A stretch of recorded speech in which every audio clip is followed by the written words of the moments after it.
นั่นเสียใจเสื้อมันก็สังไรวันเอาปมเมเขากว่าที่นั่นปังป้อยนั่นอยู่เย้าตอนแต่ไอ้ผู้ชายคนไหนก็ทางเล็กเปลี่ยนเสื้อเมียนทับไอ้คนผ่านเฮย่านั่นเขาก็สังไรอุบกันอยู่ว่าเย้าเขาแล่กำหนึ่งพวกโปลิงเขามาในเขาดิคุกคิวคุดตรวจเขาอยู่เว้ยเมื่อหมุดซุ่มเขาฮอดมาถือที่นั่นปังป้อยนั่นกล้วยหนังเก่าย่านั่นจังมีคนซุ่มหนึ่งลาดมขึ้นมาว่านั่นเป็นพารานั่นเป็นคนผ่านคนที่ลงมดเสาก้วยเฮล่ะเป็นปังป้อยเยอะนะเป็นสังไรเขาเข้ามาที่นี่แหละนี่คนพยายามเสน่ห์มาหลักดูเขาจะได้ออกกว่าย่ำเดียวละนี่เมื่อย่านหนังนั้นก็หนังเก่านั่งเสื้อมันก็จังละว่าพอเราตีฮัดหรือบอกว่าก้นกินเขาห้องมาไหลมานางก็สังไรกับสึกว่าในเป็นก้าเขานะสองก้อนในซ้ำเป็นพ่อแม่เขาพ่อแม่ใจเสื้อมันก็เป็นอันเป็นพ่อสาธิตตัวนั่งเสื้อมันที่บอกว่าเฮ้ยเขาดันมีก้ามือเลยล่ะนี่ย่านหนังนั้นเขาก็สอนกันละถึงผู้ชายก้อนเลยเจอนั่งเสื้อมันนั่นว่าโอ้ผู้หญิงก้อนไหนมีขนไส้หวานก้อนหนึ่งเลยเจอนี้นะแต่มีตั้งเสื้อเดียวอ่ะผู้ชายก้อนไหนเป็นเผาได้มาหิวก้าก้อนนั้นมีเสียงเสียงได้ซุกซักมัวมันใจแท้ก้อนนั้นพูดตีเต็มที่สูงเด้อเราก้นผ่านลงเสื้อไหนมาเขาปังป้อยเสื้อไหนเนี่ยย่านผู้ชายก้อนไหนก็สังไรเขาก็ทางที่พ่อแม่ใจเสื้อมันเสียเท้าเสื้อหนังสูงในย่ำคำมันที่นั่นปังป้อยเสื้อไหนเยอะเขาทางแท้เสื้อมันความเยี่ยนแล้วอะไรสังไรผ่ามือห้างมันเกียมกับเดี๋ยวย่อในเกมมือลัดน้ำหนักซุปมันเนี่ยเหลือแม่ข้าแชมป์เขาย่านผู้ชายก้อนไหนเตือนตีให้ได้ขึ้นใจเสื้อมันอยู่นั่นกุ้ยหนังเก่าไอ้ผู้ชายก้อนไหนเจอนั่งเสื้อมันก็สังไรฮอตมาถึงที่ไหนปอเล่ลวงฮอตมาถึงที่ไหนเยอะนี่ผู้ชายก้อนไหนได้ซุกซักหมดแล้วมันไอ้ผู้ชายก้อนเขามันก็เฮ็ดเสียงจื้อเสือไว้เงาดิเพื่อนปอเล่ฮอตด้วยเขารู้ไอ้ผู้ชายก้อนไหนเขาอย่าไปบอกลันน้ำมันก็จังไรต้องตักนั่งซื้อมันมาสู้น้องยิงมันอีกหนึ่งนะเขาดำหูจักสัวเนี่ยนั่งซื้อมันจังไรว่าสู้เขาซื้อไหนได้ซุกซักเมื่อกำหนึ่งได้ก็เขาเขียนตีให้เสื้อหือไหลใจซื้อมันก็จังไรทำนั่งซื้อมันว่าผู้ชายก้อนไหนเป็นเพลล่ะเนี่ยอ๋อเขาก็หูจักเหมือนกันเพลกลมหูนั่นไอ้ผู้ชายก้อนไหนก่อนปิ้งโป๊เสือลงขึ้นมาเสียให้แกงรัดขึ้นมาว่าผู้ชายก้อนไหนเป็นก็หักสู้เป็นสาวแหลมกับสืบเป็นกูก็หูจักไหลบ่ไหนเขาเป็นกูหักเขาดีกับสืบเป็นกุ้นเขาหูให้สังไหล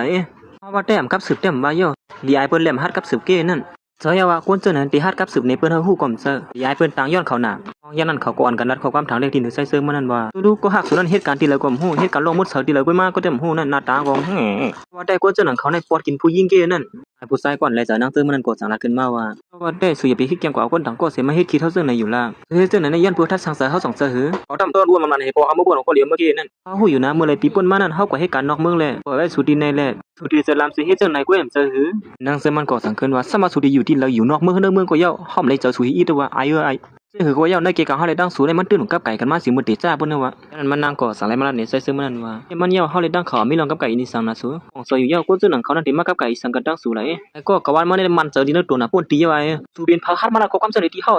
เขาเป็นกว่าเขาลัดความในตัวเห็นลัดอินด้วยเขาจะให้ก็ได้ตึกลัดว่าซึ่งมันเย้าหยอกมันเรียนอยู่ซึ่งนั้นติ๊กๆเว้ยซึ่งนั้นในสู่เขาเฮ็ดขี้เท่าก้อยจ่องเจอหือคมพับมันดีๆเหี่ยวละก็ได้แล้วมันเลยปอกเลยกล้ามได้มาสู้อันทำมาบ้านเมืองในนั่นลองตั้งอันนึงก็เป็นดอนตาสู้นะก้อยก็สู้ซ้ำหันถึงลองตั้งหักที่นั่นมาโหดซะเฮาสิท่ามาฮู้เฮ้ผู้ชายคนไหนก็จังขึ้นว่าเฮาว่าแต่เสียไปเงือๆสิก็อยู่ซ้ำไอ้ผู้ชายคนไหนล่ะได้มาเก้ากินสูไปนั่นผู้หญิงคนไหนก็เนียนลาดองขึ้นมาว่าเต้ได้ก็เขาไม่สะดอนตาสู้เต้นั่นนะสูมกว่าฮักกันดังเขาเหี่ยวล่ะเฮาว่าเต้สู้เฮ็ดอันนี้ก็ฮักสู้นั่นที่มาเป็นดอนตาเฮานั่นน่ะที่เต้มันที่นั่นสะสู้ก็ตึกมีเขาอยู่2ซะหือนางเสือมันจังว่าแล้วลองสั่งล่ะนี่มันนางก็สั่งลาอยู่ที่นั่นเสือมันปัวสู่ปล่อยเป็ดกันในก็เฮาก็ที่มีตื้อตั้งอีกนึงนั่นน่ะรวมด้วยล่ะตัวหนังใต้ก็สู่ตั้งหูถึงด้านกลางซะเฮาเป็นเสือหือแน่เฮ็ดเสือหือเลยว่าฮู้ล่ะเต้มันที่นั่นเสือสู่มีเฮาอยู่2ซะโมซุ่มสุ่มยุ่ม2ซะที่นั่นเสือเฮามีเสือหือในนั้นปดป่วยนะบ่ไหนก็ปดป่วยได้ๆๆเฮ็ดไหนนี่เฮ้อรวมกันแน่ย่านนั้นถึงตีหมู่ซุ่มเขาซ้ำปดตุกเสือลงกว่าห้างเผอห้างมันอยู่ยาวหือเมื่อกว่าคิงบ่ต้องหือล่ะคั่นไม่เต้พอเมใจเสือมันก็จังนั้นว่าไล่เสือเดียวลูกเป้าก็ได้แท้มีลองตั้งกัดแขนเสียมกันมีลองตั้งแขนเขียงย่ำหับลองเต้มันย่ำเฮ็ดกวนงูนจังนั้นแดนเดี๋ยวแม่เสืออำเภอสังในเฮาได้เลยอุ้มหลานอยู่ยาวว่าถูกทั้งสองเฮ็ดอีสังกันเนี่ยมื้อเหลียวในสู่ยุ่มเฮาอย่า2เสือหือว่าเฮาเป็นเสือหือกันเต้ๆแน่ๆไอ้ผู้ชายคนไหนก็เปลี่ยนอันจะลามมื้อเลยหันว่าใจซึ่งในนั่งซึ่งมันจูบกันนั่นนั่นคืนว่าสุดเด็ดจ้าเส้นสะเลยเสือหือยาวล่ะว่าดีอยู่จังไอ้ผู้ชายคนไหนในนั้นเลิกจัดปานสุวรรณมื้อนั้นนู้ดีเฮ็ดเสือหือล่ะมื้อดำมีเงินหั่นล่ะตีเฮ็ดให้เขามีตั้งซื้อเสือเลยอยู่ฮะไอ้เจอมันสั่งขึ้นถามก็ว่ามาเฮ็ดฮู้ว่าก็มีเงินน่ะด้วยหน้าตามาก็บ่ฮู้ว่าคนพันนะผู้ชายคนนี้ลาดงขึ้นมาว่าโอ้เขามี 2-3 ปียกให้เขานั่นลาดว่าใครขู่ปีเจ้าว่าก็ซื้อคนปดนุ่งไว้ก่อนโปก่อนโยเงินเขานั่นนั่นใส่เสื้อมันสั่งขึ้นว่าซัมบาเฮามีเงินสิตานี่ก็เฮามีก็ฮักคนทางลีซึ่งไหนนั่นไหนผู้ชายคนไหนก็อำไปย่อมเขี้ยวแทงสั่งขึ้นถามว่าอยู่ซ้ำเขาซึ่งไหนคนดินนั่นน่ะเฮือนสู่หันถึงซ้อมยาวฮะสุเฮ็ดซื่อฮู้คนดินนั่นน่ะเฮือนเขาหันถึงซ้อมลองในนั่นย้อนปัวมันนั่นเป็นคนจันเตรียมเลยเฮาได้เป็นคนมักมีมันปึงกันบ่ใครฮู้ก็เจอมันสั่งขนาดว่าโอ้กว่าเยอะๆบ่นั่นแท้คนดินนั่นน่ะเฮือนเขานั่นหันถึงซ้อมปีเคยเอาลูกยิงเขาอัพแล้วเฮามื้อเดียวได้กว่านั้นมันคือคนดินนั่นน่ะเฮือนเขาหันถึงซ้อมเลยแต่ก็ดีย่อมกินขี้เหี่ยว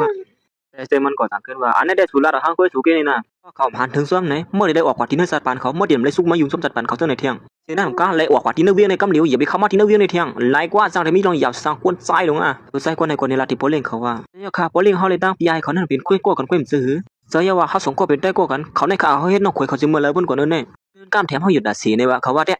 ด่ามาป้อปีไอเขาฮู้เนี่ยแท้เมื่อฮู้ขี้ฮู้ต้นมันกว่าปีไอเขาหันถึงซ้อมหรอก็หมู่ซุ่มเขาฮู้ว่าปีไอนางซื้อมันบ่หันถึงซ้อมยาวไหนนั่นแค่นายผู้ชายคนไหนก็จังว่าปอลี่เฮาเลยตั้งศูนย์ได้มันขึงตันกันได้นะยิ่งกว่าเนอะ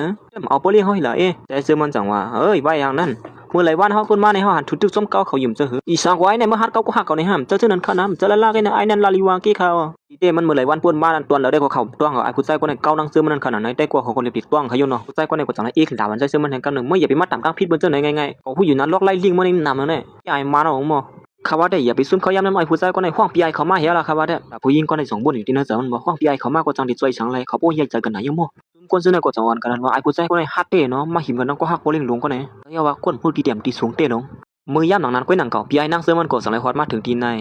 มาสูงตรงตากันอ่ำในทุบานกันก็หึง10 ปีไปอยู่ในทางเต้เนาะเขาเป็นใต้โก้กันเต้นั่นยินมาว่าเมื่อไรปีป่วนมานั่นเขาก็เห็นนอกเมืองมาซ้ำกันในว่ามือเหลียวในปีไอยิงอ่อนก็นั่นมาเยาสุกซักหัวหลายเนี่ยเขาถามได้เขาเตรียมปันน้องยิงเขาฮักไอ้ก้นผานั่นเขาว่าแต่ใจก็ในก่อนเนี่ยมาลัดดีใจเสื้อมันเพราะว่าเขาเป็นศูนย์แต่ก่อนเนี่ยคู่เขาอ้วนๆกำเหนียวว่าก็กล้าลงออกกว่าเยาก็ได้จองสู้หือเมื่อไรปีป่วนมานั่นมีคนมาเปียกินยิงอ่อนก็ได้เนี่ยคนที่นั่นนาคืนเขานั่นเป็นซื่อหือในจองสู้หือ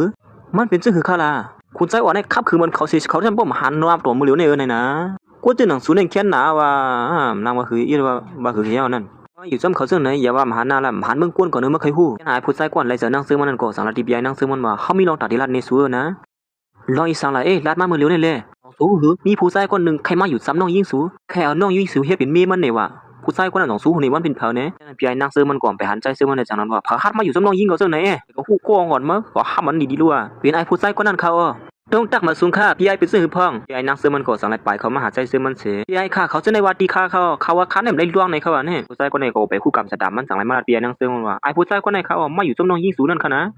ออกขั้นหันน้ำมันเหม็นชั่วมื่อน่ะไอผู้ชายคนไหนก็ยากกินผามือหลายๆเหี้ยวคนหาเราสู้อยู่นั่นเนี่ยเรียบปีเปลี่ยนเมื่อในเก๋สู้ให้ลองสั่งละในได้ก็เจ้มันก็นั่นที่มันเป็นน้องขวยให้เป็นสูงลงในเพราะฉะนั้นก็จังที่มีลองอย่าไปสั่งละเมียนกันอย่ารู้ฮะเฮ้ยอีสั่งละในมันไปลองตั้งสั่งเต้เฮ้ยเขาเลยยินผิดกว่าฮะในมาสั่งไรปีไอคนยิ่งอ่อนเขาเนี่ยเลยจะไอพูดคนใจคนผ่านนั่นนั่นมาเซมันก็สั่งไรในปีไอนั่งเซมันว่าสินั่นย่อเขาไปลาดป้าว่าข้าในมาปวดกินน้องยิงปีไอเขาในเขาว่านั่นร้องนายเผื่อเป็นคนลาดมารู้ป้าวัดแม่นเขาพอปินตาหายลงกว่าด้วยสั่งไรมันเป็นเสื้อไหนกว่านั้นกูกลมพูดนะเขาแย่งกินผามือละลายมาไงแกมองตึ้งไม่อยู่มั้งก็อีสั่งเต้ๆเนี่ยแต่ก็ผมเลยกินยาอีสั่งหรอมั้งก็เขาด้วยเหมือนคนที่นั่นนะเฮิร์นเขาก็เรียบไรเสือลูกไส้เขาอยู่เนาะสุว่าเขาก็เขาว่านั้นเยอะว่า